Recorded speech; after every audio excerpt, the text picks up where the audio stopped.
ভারতে বসে শেখ হাসিনার বক্তব্যে অসন্তুষ্ট ঢাকা। দিল্লির কাছে চাইলেও অপপ্রচারের প্রতিকার, জনগণকে কেন্দ্রে রেখে সম্পর্ক এগিয়ে নেওয়ার কথা বললেন মিস্ত্রি। তিনি ভারতে অবস্থান করে যে সমস্ত বক্তব্য রাখছেন, বক্তব্যটি সরকার পছন্দ করছেন না। There is no reason why this mutually beneficial cooperation should not continue to deliver in the interests of both our peoples.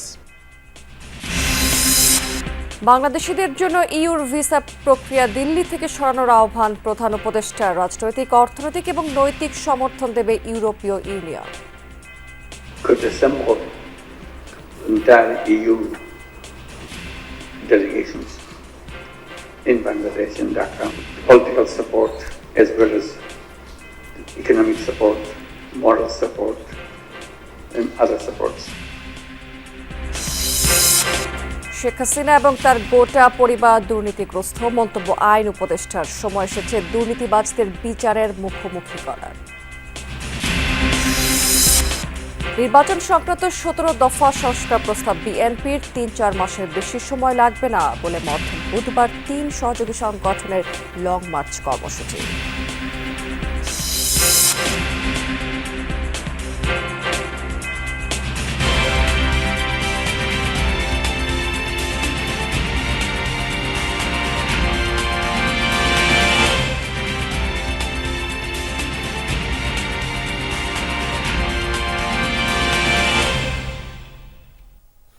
আমন্ত্রণ যমুনা নিউজে। এতক্ষণ শিরোনাম দেখছিলেন, এবার চলে যাচ্ছে বিস্তারিত সংবাদ এবং পুরো সময় জুড়ে আপনাদের সাথে থাকবো আমি রাবেয়া স্মৃতি। বাংলাদেশ অন্য দেশের অভ্যন্তরীণ ইস্যুতে কথা বলে না, তাই অভ্যন্তরীণ বিষয়ে অন্য কোনো দেশের হস্তক্ষেপও কাম্য নয়। এই অবস্থান দিল্লির কাছে স্পষ্ট করেছে ঢাকা। সেই সাথে দিল্লি থেকে সাবেক প্রধানমন্ত্রী শেখ হাসিনার বক্তব্যে অসন্তুষ্টি এবং ভারতের গণমাধ্যমে মিথ্যাচার বন্ধের আহ্বানও জানানো হয়েছে দেশটির পররাষ্ট্র সচিবকে। সৌজন্য সাক্ষাতে প্রধান উপদেষ্টাও দুদেশের সম্পর্কে দেখা দেওয়া দূরত্ব ঘোচানোর আহ্বান জানিয়েছেন। মিস্ত্রি বলেছেন, জনগণকে কেন্দ্র করে সম্পর্ক এগিয়ে নিতে চায় তার দেশ। উদ্বেগ জানিয়েছেন সংখ্যালঘুদের নিরাপত্তা ইস্যুতে। 5 আগস্টের রাজনৈতিক পট পরিবর্তনের পর ভারতীয় কোনো কূটনীতিকের প্রথম বাংলাদেশ সফর। ফরেন অফিস কনসালটেশনে সচিব পর্যায়ের বৈঠকে অংশ নিতে সকাল 8:20-এ ঢাকা পৌঁছান ভারতের পররাষ্ট্র সচিব বিক্রম মিস্ত্রি। কয়েক ঘন্টার এই সফরে মিস্ত্রি প্রথমেই যোগ দেন নির্ধারিত সচিব পর্যায়ের বৈঠকে। রাষ্ট্রীয় অতিথি ভবন পদ্মায় পররাষ্ট্র সচিব জসিমউদ্দিনের সাথে 3.5 ঘন্টারও বেশি আলোচনা করেন দ্বিপাক্ষিক নানা বিষয়ে, যেখানে সীমান্ত হত্যা, পানি ব্যবস্থাপনা, বন্যা প্রতিরোধ, ব্যবসা বাণিজ্য, ভিসা স্বাভাবিক করার পাশাপাশি বাংলাদেশ নিয়ে ভারতীয় গণমাধ্যমের মিথ্যা প্রচারণা বন্ধের তাগিদ ছিল ঢাকার। বৈঠক শেষে ভারতের পররাষ্ট্র সচিব সৌজন্য সাক্ষাৎ করেন পররাষ্ট্র উপদেষ্টার সাথে, যেখানে গঠনমূলক ও ইতিবাচক সম্পর্কের কথা বলে সংখ্যালঘু সম্প্রদায় নিয়ে নিজ দেশের উদ্বেগের কথা জানান বিক্রম মিস্ত্রি। সাংবাদিকদের বলেন, দুদেশের জনসাধারণকে কেন্দ্রে রেখে সম্পর্ক এগিয়ে নিতে চায় ভারত। সে লক্ষ্যে ঘনিষ্ঠভাবে কাজ করবে অন্তর্বর্তী সরকারের সাথে। I have underlined today India's desire to work closely with the interim government of Bangladesh authorities. At the same time, we also had the opportunity to discuss certain recent developments and issues, and I conveyed our concerns, including those related to the safety and welfare of minorities. যদিও বিষয়গুলো আমলে নিতে নারাজ ঢাকা। সাফ জবাব, দেশের সব নাগরিকের ধর্মীয় স্বাধীনতা নিশ্চিত করছে সরকার। তারপরও কোনো ঘটনা হলে সেটিকে বাংলাদেশের অভ্যন্তরীণ বিষয় হিসেবে উল্লেখ করেন পররাষ্ট্র উপদেষ্টা। দিল্লিতে বসে শেখ হাসিনার দেয়া বক্তব্যে ঢাকার অসন্তুষ্টির কথাও জানানো হয় বিক্রম মিস্ত্রিকে। বাংলাদেশের জুলাই আগস্ট বিপ্লব এবং বিপ্লব পরবর্তী সংখ্যালঘুদের প্রতি কথিত বৈরী আচরণ নিয়ে ভারতীয় গণমাধ্যমে অপপ্রচার, মিথ্যা তথ্য এবং বিভ্রান্তিকর বয়ান রয়েছে। সে বিষয়ে আমরা ভারত সরকারের প্রতি দৃষ্টি আকর্ষণ করে এ বিষয়ে যথাযথ পদক্ষেপের অনুরোধ জানিয়েছি। আমি ভারতের পররাষ্ট্র সচিবকেও স্মরণ করিয়ে দিয়েছি যে বাংলাদেশ অন্য দেশের অভ্যন্তরীণ বিষয়ে মন্তব্য করা থেকে বিরত থাকে এবং অন্যান্য দেশেরও একই ধরনের শ্রদ্ধাবোধ আমাদের প্রতি দেখানো উচিত। সফরের শেষ ভাগে প্রধান উপদেষ্টার সাথে তার বাসভবন যমুনায় সাক্ষাৎ করেন বিক্রম মিস্ত্রি। সেখানেও কড়া বার্তা দেন ডক্টর ইউনূস।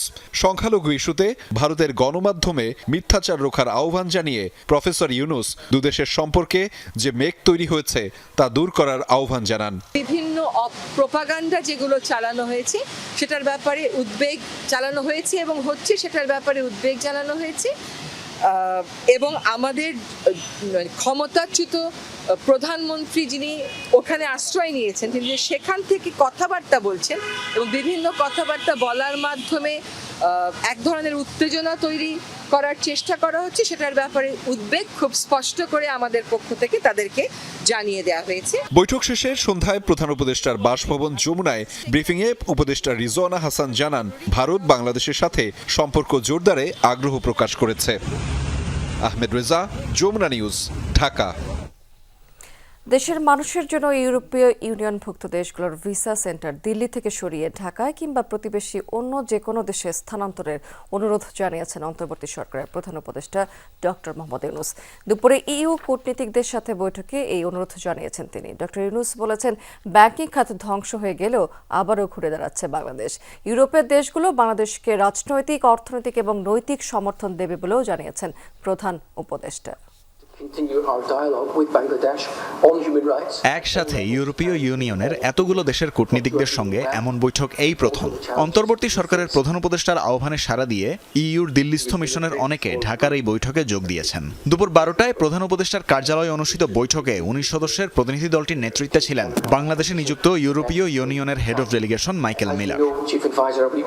বৈঠকে বাংলাদেশ ও ইইউর সাথে দ্বিপাক্ষিক নানা ইস্যুতে কথা বলেন তারা। প্রধান উপদেষ্টা উপস্থিত রাষ্ট্রদূতদের বাংলাদেশ জন্য ভিসা সেন্টার সরিয়ে আনতে সহায়তা চান। এজন্য তার সরকার সব ধরনের সহযোগিতা দেবে বলেও জানান।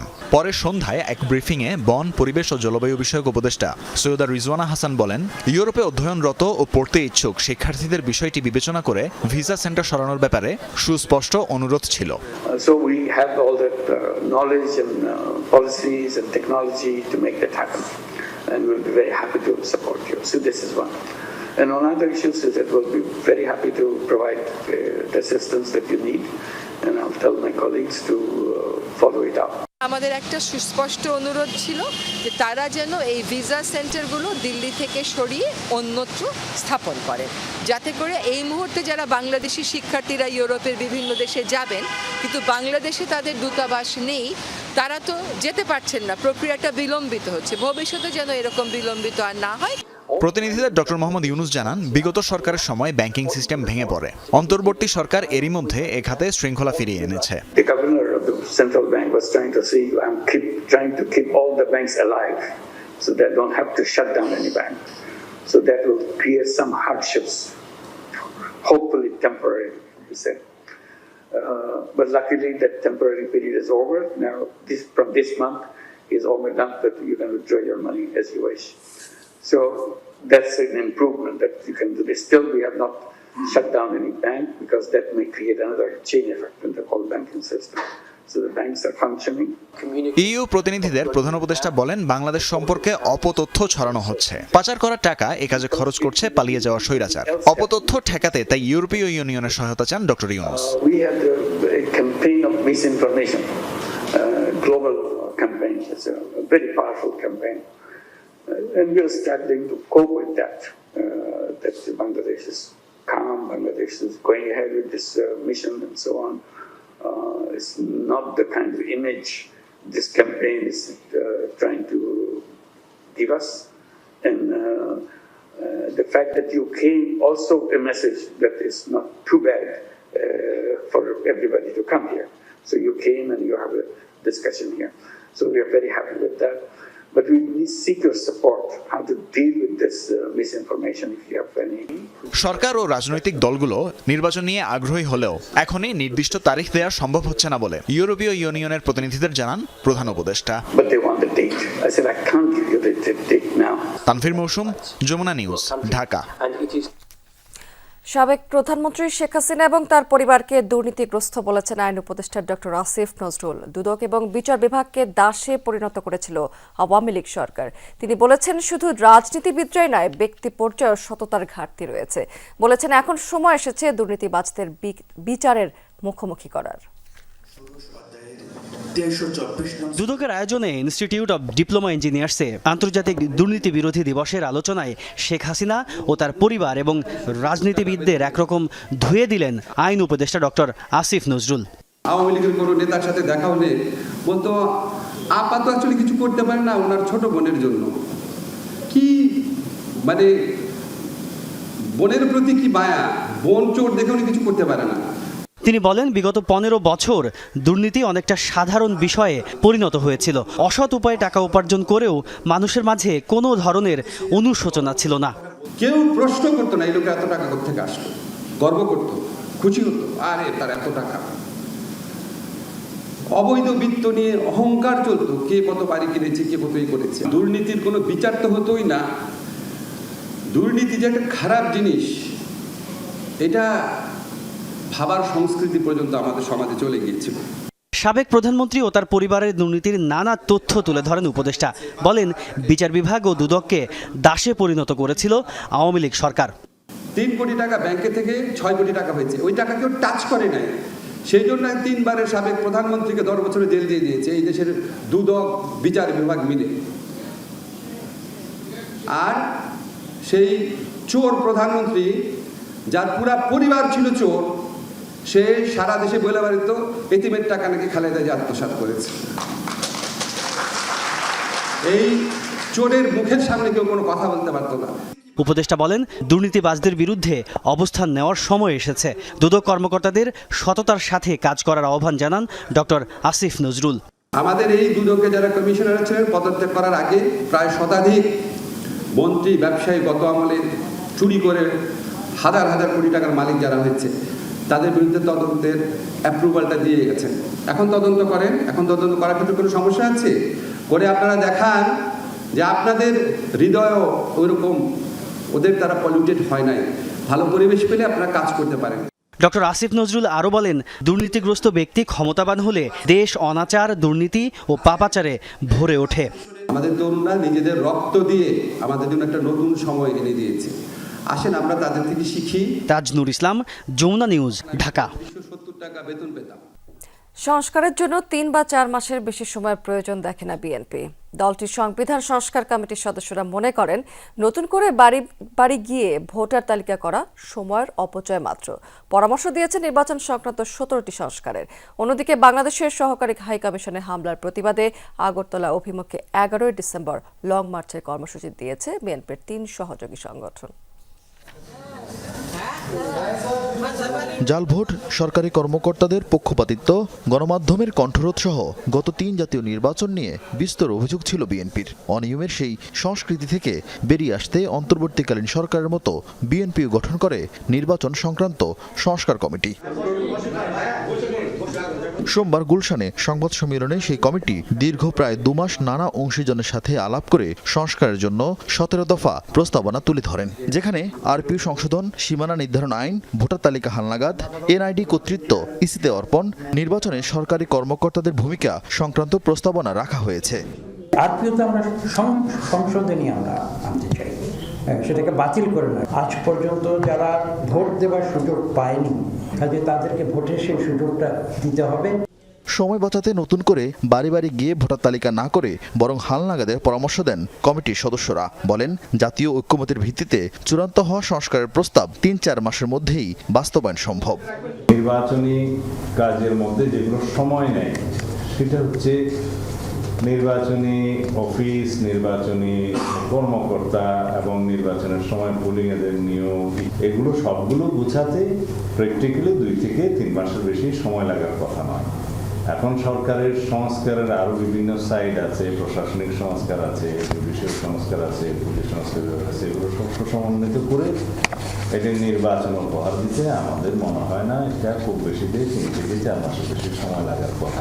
একটা নির্বাচনে বেসিক কাজ হলো ভোটার তালিকা প্রণয়ন করা আর কি। সেই ভোটার তালিকা প্রণয়নের বিষয়ে বলা আছে আমাদের দেশে যে এটা আপডেটেড হয় এবং এটা নিয়ে বাড়ি বাড়ি যে এটা আবার পুনর্বিবেচনা করা হবে 2026 সালের মার্চে আর কি।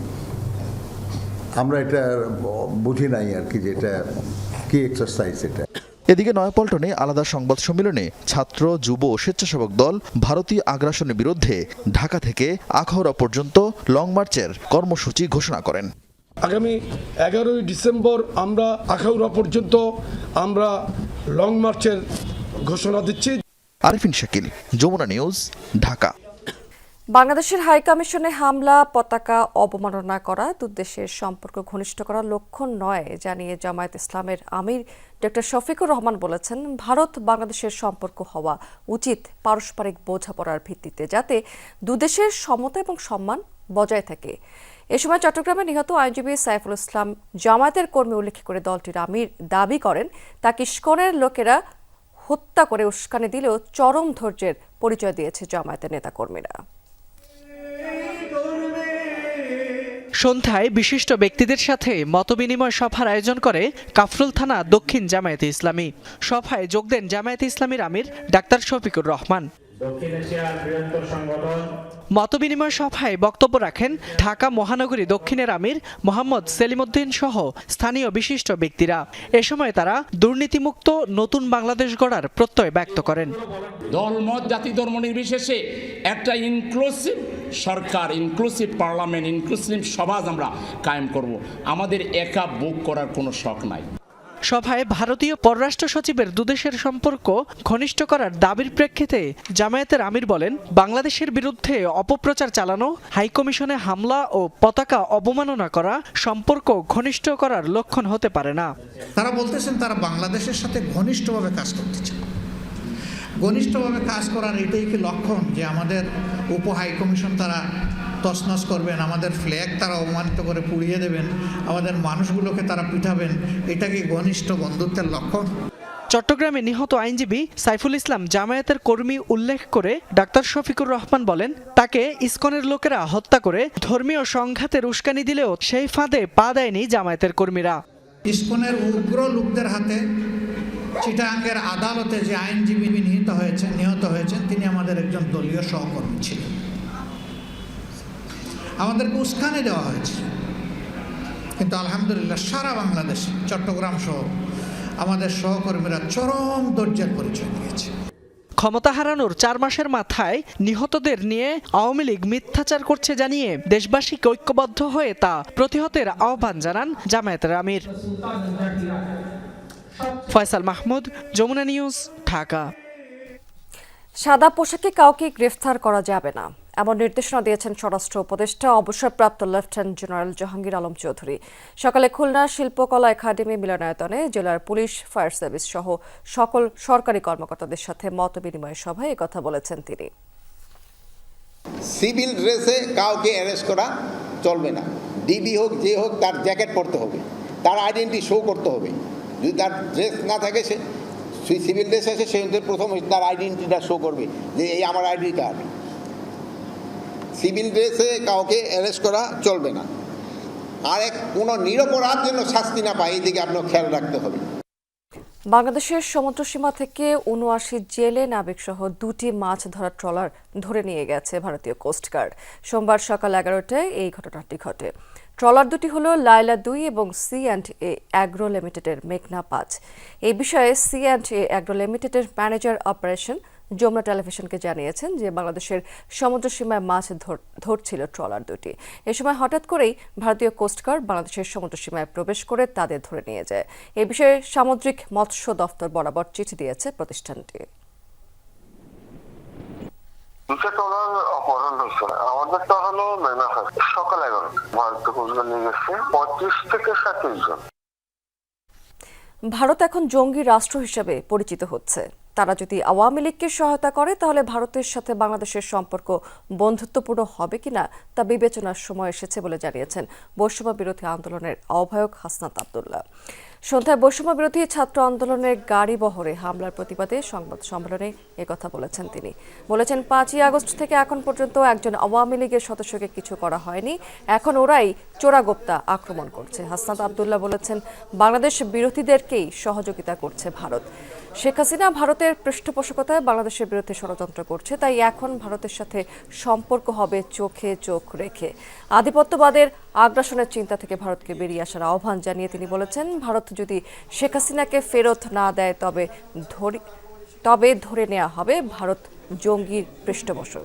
এ সময় ক্যান্টনমেন্ট থেকে 626 জনকে যারা বিদেশে পার করে দিয়েছে তাদেরকে জবাবদিহিতার আওতায় আনার দাবি জানিয়েছেন এ সময় হাসনাত আব্দুল্লাহ।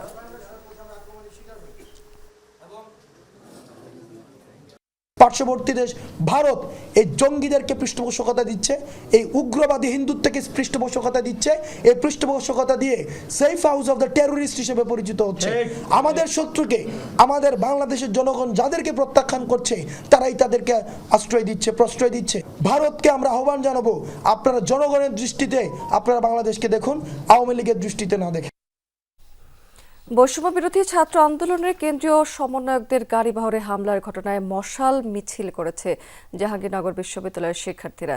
সোমবার রাতে বিশ্ববিদ্যালয়ের বটতলা থেকে মিছিলটি শুরু হয়ে বিভিন্ন সড়ক প্রদক্ষিণ করে। এরপর সংক্ষিপ্ত সমাবেশে বক্তারা বলেছেন সমন্বয়কদের গাড়ি বহরে হামলা কোনো ছিনতাই চেষ্টা নয়, বরং পরিকল্পিত হত্যা চেষ্টা। খুব দ্রুত এই ঘটনার সুষ্ঠু তদন্ত সহ জড়িতদের দৃষ্টান্তমূলক শাস্তির দাবি জানিয়েছেন তারা। গত রোববার বৈষম্য বিরোধী ছাত্র আন্দোলনের সদস্য সচিব আরিফ সোহেলের নেতৃত্বে একটি কেন্দ্রীয় প্রতিনিধি দল বান্দরবানে যাওয়ার পথে নারায়ণগঞ্জের মেঘনা ব্রিজের ঢালে হামলার শিকার হয়েছে। রাজশাহী বিশ্ববিদ্যালয়ে পোষ্য কোটার বিরুদ্ধে উন্মুক্ত বিতর্ক প্রতিযোগিতায় কোটার পক্ষে অংশগ্রহণ করেননি কোনো শিক্ষক, কর্মকর্তা এবং কর্মচারী। বিতর্কে নির্ধারিত সময়ের পর পোষ্য কোটার প্রতীকী দাফন সম্পন্ন করেছেন সাধারণ শিক্ষার্থীরা। সোমবার সন্ধ্যায় বিশ্ববিদ্যালয়ের সিনেট ভবনের উত্তর পাশে প্যারিস রোডে পোষ্য কোটার প্রতীকী দাফন এবং মোনাজাত করা হয়েছে। এর আগে ক্যাম্পাসে দিনব্যাপী মাইকিং করে ঘোষিত সময়ে বিতর্কের আয়োজন করা হলেও পোষ্য কোটার পক্ষে যুক্তি প্রদর্শনের জন্য আহ্বান করেন শিক্ষার্থীরা। এর আগে বিকেলে বিতর্ক প্রতিযোগিতায় বিচারক হিসেবে উপস্থিত ছিলেন বিশ্ববিদ্যালয়ের আইন বিভাগের অধ্যাপক মোর্শেদুল ইসলাম পিটার, রাজশাহীর স্থানীয় এক রিকশা চালক এবং ক্যাম্পাসের এক ব্যবসায়ী। এ সময় শিক্ষার্থীরা বলেছেন পোষ্য কোটা বাতিল একটি যৌক্তিক দাবি। এই আন্দোলনে কোনো রাজনৈতিক সংশ্লিষ্টতা নেই বলে জানিয়েছেন তারা।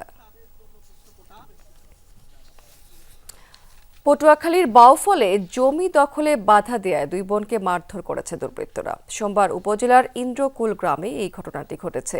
ভুক্তভোগীরা জানিয়েছে পারিবারিক সূত্রে সেই জমিতে বসবাস করছিলেন 2 বোন শেফালী বেগম এবং ফজিলত বেগম। সম্প্রতি সেই জমির মালিকানা দাবি করে তাদেরই আত্মীয় চান মিয়া, হানিফ, বসার এবং আলামিন। এ নিয়ে অভিযোগের পর 2 পক্ষকে নিয়ে বৈঠক করেছে পুলিশ। সে সময় কাগজপত্রের ঘাটতির কারণে আবারও বৈঠকের জন্য তারিখ দেওয়া হয়েছে। এরই মধ্যে আজ অভিযুক্তরা সেই জমিতে জোরপূর্বক ঘর নির্মাণের চেষ্টা চালিয়েছে। এই সময় বাধা দিলে শেফালী এবং ফজিলতকে মারধর করে তারা। পরে 2 বোনকে উদ্ধার করে স্থানীয় উপজেলা স্বাস্থ্য কমপ্লেক্সে ভর্তি করা হয়েছে। বারুডাইতে আছে, তখন আমরা ওই জায়গায় গেছি, যাই না নিষেধ করছি, নিষেধ করার পরে আমার বউ মারছে। আমি ওই ভিতরে আবার ওই বইনের মারে এলেকে আমি দাঁড়ছি। নরসিংদী টেক্সটাইল ইঞ্জিনিয়ারিং কলেজকে বস্ত্র অধিদপ্তরের আওতাভুক্ত করার দাবিতে বিক্ষোভ করেছে প্রতিষ্ঠানটির শিক্ষার্থীরা। দুপুরে ঢাকা সিলেট মহাসড়কের সাহেব প্রতাপ মোড় এলাকায় অবরোধ করে বিক্ষোভ করেছে তারা। জানিয়েছে 6 বছর ধরে 2টি বিষয়ে বিএসসি কোর্স চালু হয়েছে কলেজে। স্থায়ী শিক্ষক না থাকায় উপযুক্ত পাঠদান থেকে বঞ্চিত হচ্ছে 3 শতাধিক শিক্ষার্থী। এছাড়া বস্ত্র মন্ত্রণালয়ের অধিভুক্ত না থাকায় ল্যাব সহ অন্যান্য সুবিধা থেকে বঞ্চিত হওয়ার অভিযোগও করেছেন তারা। পরে জেলা প্রশাসকের আশ্বাসে ঘণ্টাব্যাপী বিক্ষোভ কর্মসূচি শেষ করেছে শিক্ষার্থীরা।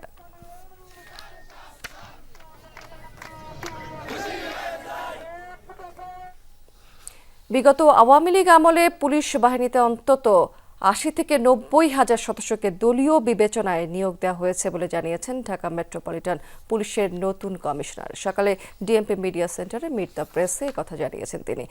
কথা বলেছেন ট্রাফিক ব্যবস্থাপনা, চাঁদাবাজি, মামলা বাণিজ্য সহ রাজধানীর নানা সমস্যা এবং সমাধানের উপায় নিয়ে। এ সময় জুলাই গণঅভ্যুত্থানে ডিএমপির অপেশাদার আচরণের জন্য দুঃখ প্রকাশ করেছেন এই পুলিশ কর্মকর্তা। প্রাইভেট যদি হয়, ব্যবসা বাণিজ্যের অফিস হয়, কর্পোরেট বাধ্যতামূলক অবসরে যাওয়ার 8 বছর পর চুক্তিভিত্তিক ডিএমপি কমিশনার পদে ফিরে প্রথমবারের মতো আনুষ্ঠানিক সংবাদ সম্মেলন। শুরুতেই জুলাই 24-এর অভ্যুত্থানে পুলিশের ভূমিকার সমালোচনা করেন নতুন কমিশনার। ঢাকা মেট্রোপলিটন পুলিশ ওই আন্দোলনে পেশাদারিত্বের বাইরে গিয়ে যে কাজ করেন সেই কাজের জন্য আমি অত্যন্ত দুঃখিত এবং ঢাকাবাসীর কাছে তথা দেশবাসীর কাছে আমি ক্ষমা প্রার্থী। গণমাধ্যমের সামনে তুলে ধরেন নিজের পরিকল্পনা, নগর নিয়ে ভাবনা, যথারীতি জোর দেন ট্রাফিক ব্যবস্থাপনার দিকে। বললেন, যানবাহনের পাশাপাশি নাগরিক সচেতনতা ছাড়া এই সমস্যার সমাধান অসম্ভব। ব্যাটারি চালিত রিক্সা নিয়ে খোদ কমিশনারই শঙ্কিত। গত গভর্নমেন্টের সময় অটো রিক্সাকে অনুমতি দেওয়ার কারণে হু হু করে অটোরিকশার সংখ্যা বৃদ্ধি পাচ্ছে এবং এই অটোরিকশার সংখ্যা যদি রোধ করা না যায়, অচিরেই আপনারা এরূপ একটি ঢাকা শহর পাবেন যেখানে আপনি আপনার বাসা থেকে বেরোলেই আর কোনো মুভমেন্টের সুযোগ থাকবে না। ছিনতাই, চাঁদাবাজি নিয়ে কমিশনার বলেন, চাঁদাবাজদের বিরুদ্ধে কঠোর ব্যবস্থা নেওয়া হচ্ছে। চাঁদাবাজির কারণে নিত্যপণ্যের দামও বাড়ছে বলে মনে করেন তিনি। জুলাই আগস্টের অভ্যুত্থানের পর মামলা বাণিজ্যের দায় বাহিনী এড়াতে পারে না বলে স্বীকার করেন ডিএমপি কমিশনার। যিনি বাদী হয়েছিলেন, এখন দেখা যাচ্ছে যে উনি ওই সময়ই উদ্দেশ্যমূলকভাবে এই 200 লোককে আসামি করছে। আমার কাছে রিপোর্ট আসতেছে আমার লোকেরাও আবার এই যে আসামি 200 তাদের থেকে নানা ধরনের বখরা আদায়ের চেষ্টা করতেছে। উভয়ের বিরুদ্ধে ব্যবস্থা, এবং আপনারা খবর নেন, একজনের বিরুদ্ধে অলরেডি আমি ব্যবস্থা নিছি। পুলিশের অপেশাদার আচরণের জন্য রাজনৈতিক মনোবৃত্তিকে দায়ী করে কমিশনার বলেন, বিগত সময়ে নিয়ম নীতি তোয়াক্কা করেনি আওয়ামী লীগ সরকার। 80 থেকে 90,000 লোক রিক্রুটেড হয়েছে। আমরা তো মানবিক কারণেই তাদেরকে তো আমরা গ্রহণ করতে পারি না। তবে যারা দুষ্টু, যারা পেশাদারিত্বের বাইরে যেয়ে নানা ধরনের কর্মে লিপ্ত হয়েছিল, তাদের বিরুদ্ধে তাদের অনেকে পালায়ে গেছে এবং তাদের অনেকের বিরুদ্ধেই আমরা ব্যবস্থা নিচ্ছি। শহীদ বুদ্ধিজীবী দিবস, বিজয় দিবস এবং ইংরেজি নববর্ষ নির্বিঘ্নে উদযাপনে সব ধরনের ব্যবস্থা নেওয়া হয়েছে বলে সংবাদ সম্মেলনে জানান নতুন DMP commissioner. Riaz Raihan, Jamuna News, Dhaka. দেশের 7 জেলায় সড়ক দুর্ঘটনায় 13 জন নিহত হয়েছেন। এর মধ্যে চাঁপাইনবাবগঞ্জে পৃথক 3 দুর্ঘটনায় বাবা ছেলে সহ 4 জনের মৃত্যু হয়েছে। বিকেলে চাঁপাইনবাবগঞ্জ জেলা শহর থেকে মোটরসাইকেলে শিবগঞ্জ যাচ্ছিলেন এই 2 জন। পরে চাঁপাইনবাবগঞ্জ সোনা মসজিদ মহাসড়কের ফুলতলা মোড়ে পৌঁছালে ট্রাকের ধাক্কায় নিহত হন মিজানুর রহমান। হাসপাতালে নেওয়ার পর মৃত্যু হয় তার ছেলে সাগর আলীর। এছাড়া গোমস্তাপুর উপজেলার বংপুর এলাকায় ভ্যান গাড়ি নিয়ে যাওয়ার পথে একই দিক থেকে আসা একটি ট্রাকের ধাক্কায় নিহত হয়েছেন ভ্যান চালক। এদিকে চাঁপাইনবাবগঞ্জের হরিপুরে ট্রাক চাপায় এক মোটরসাইকেল চালক নিহত হয়েছেন। পটুয়াখালীর বাউফলে মিষ্টি নিয়ে শ্বশুর বাড়ি যাওয়ার পথে সড়ক দুর্ঘটনায় নববিবাহিত এক যুবকের মৃত্যু হয়েছে। এছাড়া নওগাঁ, বাগেরহাট, নীলফামারীতে মৃত্যু হয়েছে আরও 4 জনের। এর সাথে পাবনায় 1 জন এবং ফরিদপুরের সড়ক দুর্ঘটনায় 3 জন মারা গেছেন। খাগড়াছড়িতে জয়িতা অন্বেষণে বাংলাদেশ শীর্ষক কর্মসূচির আওতায় 4 নারীকে জয়িতা সংবর্ধনা দেওয়া হয়েছে। সকালে পৌর টাউন হল মিলনায়তনে বেগম রোকেয়া দিবস উদযাপন উপলক্ষে এই আয়োজন করা হয়েছে। জেলা প্রশাসন এবং মহিলা বিষয়ক অধিদপ্তর এই সংবর্ধনা দিয়েছে। অনুষ্ঠানের প্রধান অতিথি হিসেবে ছিলেন জেলা প্রশাসক মোহাম্মদ শহীদুজ্জামান। এ সময় বক্তারা রোকেয়া সাখাওয়াতের জীবনের নানা দিক তুলে ধরেছেন। মহিষী নারীর সংগ্রামী চেতনাকে ধারণ করে নারীদের প্রতি বৈষম্য এবং নির্যাতনের বিরুদ্ধে সকলকে সোচ্চার থাকার আহ্বান জানানো হয়েছে।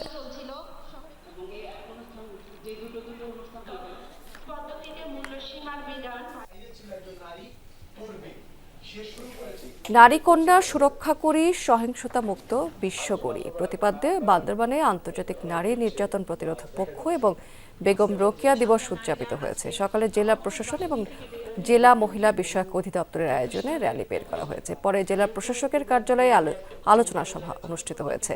সভায় বেগম রোকেয়ার বর্ণাঢ্য জীবনে আলোকপাত করেন প্রধান অতিথি অতিরিক্ত জেলা প্রশাসক উম্মে কুলসুম। তিনি বলেছেন, ঘরের আবদ্ধতা থেকে বের হয়ে কুসংস্কার আচ্ছন্ন নারী সমাজ রোকেয়ার হাত ধরেই আজ পুরুষের সঙ্গে সমান তালে এগিয়ে যাচ্ছে, রাখছেন সফলতার চিহ্ন।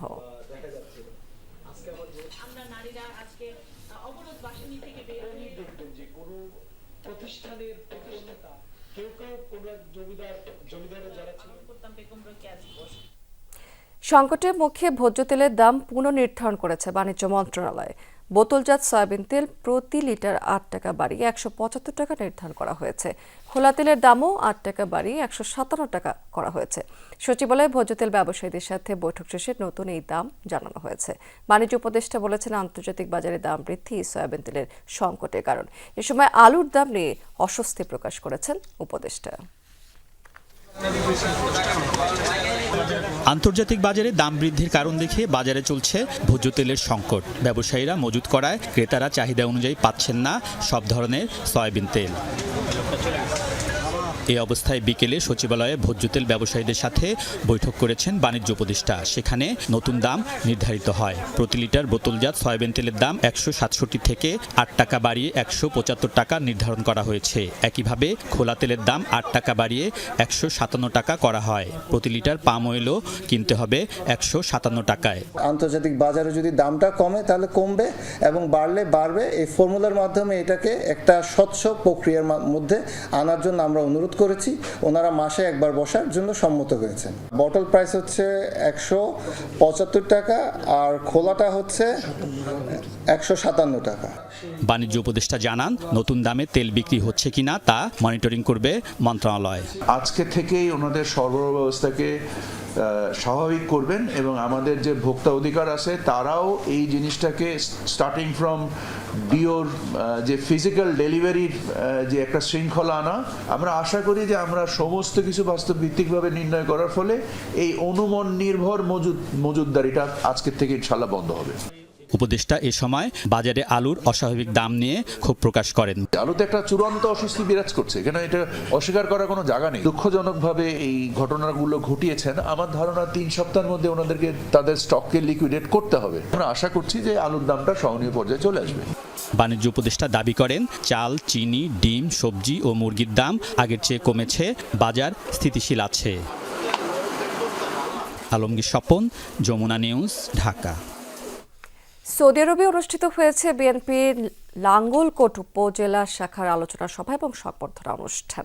রাজধানী রিয়াদের একটি হোটেলে এই সভার আয়োজন করা হয়েছে। হারুনুর রশিদের সভাপতিত্বে অনুষ্ঠানটি যৌথভাবে পরিচালনা করেন মামুনুর রশিদ এবং শাহপরান সুমন। সভায় প্রধান অতিথি আনোয়ার হোসেন নয়ন। বিশেষ অতিথি হিসেবে উপস্থিত ছিলেন এ সময় এমডি আব্দুল্লাহ আল মামুন।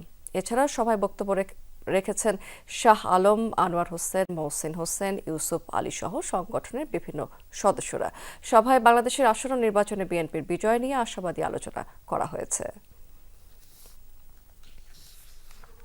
মালয়েশিয়াতে শুরু হলো প্রবাসী প্রত্যাবর্তন কর্মসূচি। এই কর্মসূচির আওতায় কোনো রকম জরিমানা ছাড়াই নিজ দেশে ফেরার সুযোগ পাবে মালয়েশিয়ায় বসবাসরত প্রবাসীরা। চলতি বছরের ১ মার্চ থেকে শুরু হবে এই কার্যক্রম। এতে অংশ নিতে প্রতিদিন মালয়েশিয়ার দূতাবাসে ভিড় করছেন বহু অভিবাসী। এখন পর্যন্ত এই প্রক্রিয়ায় সবচেয়ে বেশি নিবন্ধন করেছে ইন্দোনেশিয়া, ভারত, বাংলাদেশ, পাকিস্তান, মিয়ানমার এবং নেপালের নাগরিকেরা। এ পর্যন্ত এই কর্মসূচির আওতায় নিবন্ধন করেছে মালয়েশিয়ার ২৭,০০০-এরও বেশি প্রবাসী। প্রতিদিন জমা হচ্ছে ৩৫০-র বেশি আবেদনপত্র। রাজধানী কুয়ালালামপুরের অভিবাসন কার্যালয়ে নিবন্ধন না করতে পারলেও নিকটস্থ যে কোনো জেআইএম অফিসে মিলবে আবেদনের সুযোগ। জাপানে উদযাপিত হয়েছে মাদল সাংস্কৃতিক দলের ২য় বর্ষপূর্তি অনুষ্ঠান। টোকিওর স্থানীয় একটি হলে এই অনুষ্ঠানের আয়োজন করা হয়েছে। জাপানের নিজ দেশের সংস্কৃতি তুলে ধরার জন্য সংগঠনটি প্রতিষ্ঠা করে প্রবাসী ব্যবসায়ী তুহিন আহমেদ, যা মাত্র ২ বছরে ব্যাপক জনপ্রিয়তা পেয়েছে জাপানে বসবাসরত বাংলাদেশিদের মধ্যে। জাঁকজমকপূর্ণ আয়োজন উদযাপন করা হয়েছে এই সংগঠন প্রতিষ্ঠার ২ বছর। অনুষ্ঠানে দেশীয় সাংস্কৃতিক পরিবেশনার পাশাপাশি ছিল জাপানের বিভিন্ন ঐতিহ্যবাহী আয়োজন। জাঁকজমক এই আয়োজনের মাধ্যমে অনুষ্ঠানটি পরিণত হয় জাপান প্রবাসীদের মিলন মেলায়। এ সময় দেশটির স্বাস্থ্য খাতে অবদান রাখায় সম্মাননা প্রদান করা হয়েছে চিকিৎসক ডক্টর আলিমুজ্জামানকে। অনুষ্ঠান শেষে প্রবাসীদের জন্য করা হয়েছে আপ্যায়নের আয়োজন। বাংলাদেশের ঐতিহ্যকে তুলে ধরার জন্যই কাজ করে যাচ্ছি।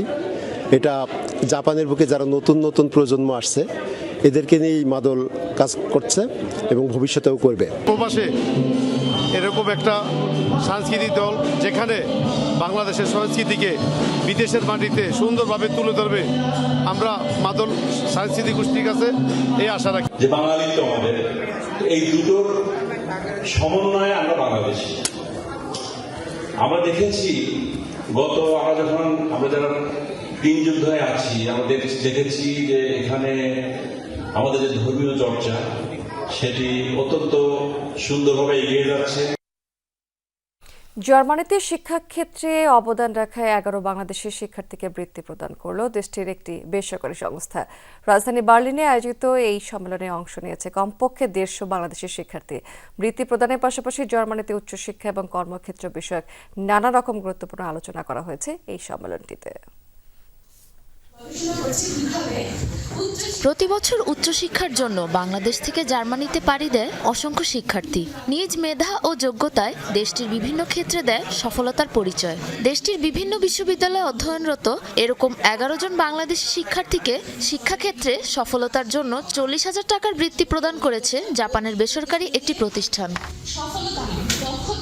শনিবার জার্মানির বার্লিনে আয়োজিত এই অনুষ্ঠানে অংশ নেয় শতাধিক শিক্ষার্থী। অনুষ্ঠানে প্রধান অতিথি ছিলেন জার্মানির বাংলাদেশ দূতাবাসের পলিটিক্যাল মিনিস্টার কাজী মোহাম্মদ জাবেদ ইকবাল। বিশেষ অতিথি ছিলেন ডক্টর মাসুদ কবির, গবেষক উম্মে উবায়দা সেগুপ্তা ও জুলকার নাইন। এই ধরনের অনুষ্ঠান যদি জার্মানিতে নিয়মিত হয়, বাংলাদেশি শিক্ষার্থী যারা আছেন জার্মানিতে তারা নিশ্চয়ই অনেক বেশি মোটিভেটেড হবেন আরো ভালো পড়াশোনা করার জন্য, ভালো ফলাফল করার জন্য, এবং দেশের উন্নয়নেও তারা কিন্তু বেশ ভালো ভূমিকা রাখবেন বলে আমি বিশ্বাস করি। এই অপূর্ণ পজিশনগুলোতে কি কি ধরনের স্কিলের দরকার হয় সেইগুলো আপনারা যদি দেখে, আপনারা বাংলাদেশ থেকে যারা আছেন বা জার্মানিতে যারা আছেন, স্টুডেন্ট বলেন বা যারা জব সিকার বলেন, তারা যারা আছেন, আশা করি এই জবগুলো দেখে, পোস্টিংগুলো দেখে আপনারা সেখানে অ্যাপ্লাই করতে পারবেন। শিক্ষার্থীদের বৃত্তি প্রদানের পাশাপাশি দেশটিতে লেখাপড়ার প্রস্তুতি নিয়েও গুরুত্বপূর্ণ আলোচনা পরামর্শ প্রদান করেন সম্মেলনে আগত অতিথি বক্তারা। শিক্ষা ও কর্মসুবিধা নিয়ে বিস্তর আলোচনা করা হয় সম্মেলনটিতে। জার্মানির বিভিন্ন ইউনিভার্সিটিগুলোতে অনেক ধরনের স্কলারশিপ প্রদান করা হয়ে থাকে। বাংলাদেশের স্টুডেন্টরা যদি একটু রিসার্চ করে এবং চেষ্টা করে, আমি বিশ্বাস করি বাংলাদেশের স্টুডেন্টদের এই মেধা এবং দক্ষতা আছে যে তারা এই স্কলারশিপগুলো নিয়ে এখানে এসে তাদের উচ্চশিক্ষার স্বপ্ন পূরণ করতে পারে। বিগত কয়েক বছরে বাংলাদেশের স্টুডেন্টদের পরিমাণ জার্মানিতে আসার ক্ষেত্রে অনেক বেশি বেড়েছে। এটাতে অনেকগুলো লাভ আছে, কারণ স্টুডেন্টগুলো যখন একটা সাবজেক্টের মধ্যে অনেকজন মিলে একসাথে স্টাডি করতে পারে, তারা গ্রুপ স্টাডি করতে পারে, তাদের কমিউনিটি বৃদ্ধি হয়। প্রবাসী বাংলাদেশিদের নিয়ে এমন গঠনমূলক আয়োজন করায় সম্মেলনের আয়োজকদের প্রতি কৃতজ্ঞতা প্রকাশ করেন শিক্ষার্থীরা। সাবরিনা নুসরাত, যমুনা নিউজ। HTS বিদ্রোহীদের সরকার বিরোধী অভিযান যেন নাটককেও হার বানায়। একসময় যে ভূখণ্ড জুড়ে ছিল স্বৈরশাসক বাশার আল আসাদের অনুগত সেনাদের জয় জয়কার, সেখানে বিদ্রোহীদের প্রবল প্রতিরোধের মুখে হারাতে হয় একের পর এক এলাকা। ফলে 11 দিনের এই অভিযানে 11 বার পরিবর্তন আসে সিরিয়ার মানচিত্রে। 2 সপ্তাহেরও কম সময়ের ব্যবধানে পুরো প্রেক্ষাপটই বদলে ফেলে বিদ্রোহী গোষ্ঠী HTS।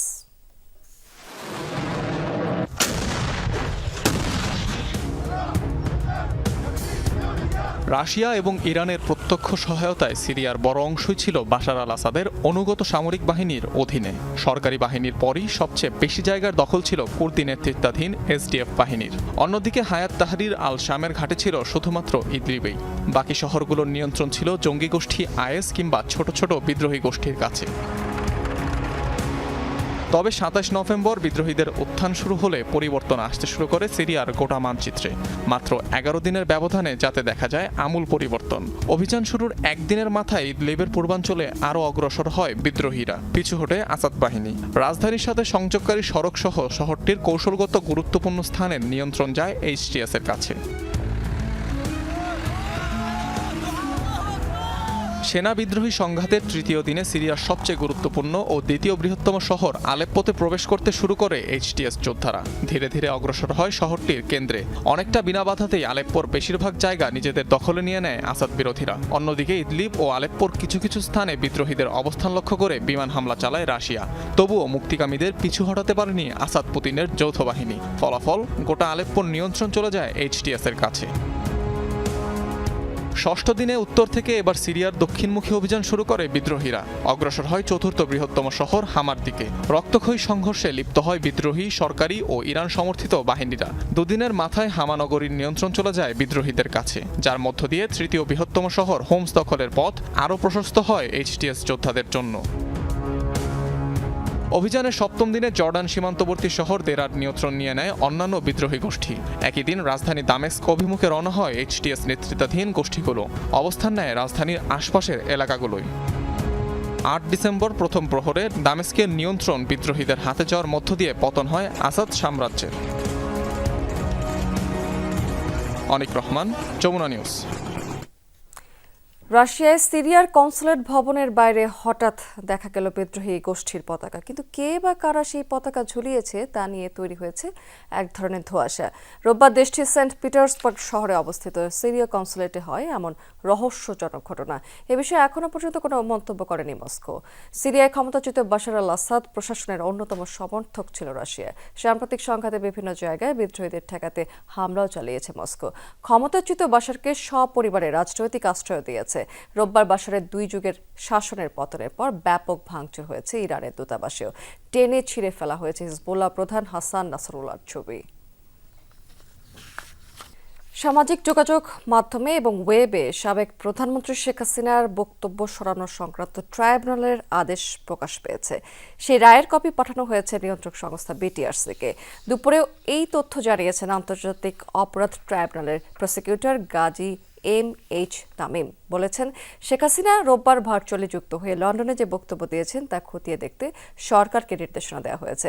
5 ডিসেম্বর প্রসিকিউশন টিমের এক আবেদনের শুনানি শেষে ট্রাইব্যুনালের চেয়ারম্যান বিচারপতি মোহাম্মদ গোলাম মুর্তুজার নেতৃত্বাধীন বেঞ্চ গণমাধ্যমে এবং সামাজিক যোগাযোগ মাধ্যমে শেখ হাসিনার বিদ্বেষমূলক বক্তব্য প্রচারে নিষেধাজ্ঞা দিয়েছেন। একই সঙ্গে গণমাধ্যম এবং সামাজিক যোগাযোগ মাধ্যমে আগে প্রচার হওয়া বিদ্বেষমূলক বক্তব্য সরাতে বিটিআরসিকে নির্দেশ দেওয়া হয়েছে।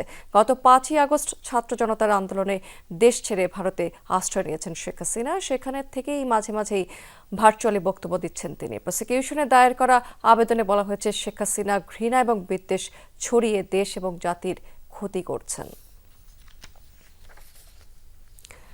দুর্নীতি রোধ করতে হলে দুর্নীতিবাজদের শাস্তি নিশ্চিতের পাশাপাশি বিচার ব্যবস্থা কার্যকর করতে হবে বলে জানিয়েছেন টিআইবির নির্বাহী পরিচালক ডক্টর ইফতেখারুজ্জামান। বিকেলে মাইডাস সেন্টারে দুর্নীতি বিরোধী কার্টুন প্রতিযোগিতার পুরস্কার প্রদান এবং প্রদর্শনী অনুষ্ঠানে তিনি এই কথা বলেছেন, শুধু শাস্তি নিশ্চিত করলেই হবে না, সাধারণ মানুষকে দুর্নীতির বিরুদ্ধে প্রতিবাদ করতে হবে। দুর্নীতি এবং বৈষম্য মুক্ত সমাজ এবং সুশাসন এবং গণতন্ত্র প্রতিষ্ঠায় তরুণদের ভূমিকা অনেক, বলেছেন টিআইবির নির্বাহী পরিচালক। দুর্নীতির বিরুদ্ধে মানুষকে সচেতন করার শক্তিশালী মাধ্যম হচ্ছে কার্টুন। এবারে কার্টুনগুলোতে বিগত বছরের দুর্নীতি এবং জুলাই আগস্টের গণঅভ্যুত্থান ফুটে উঠেছে।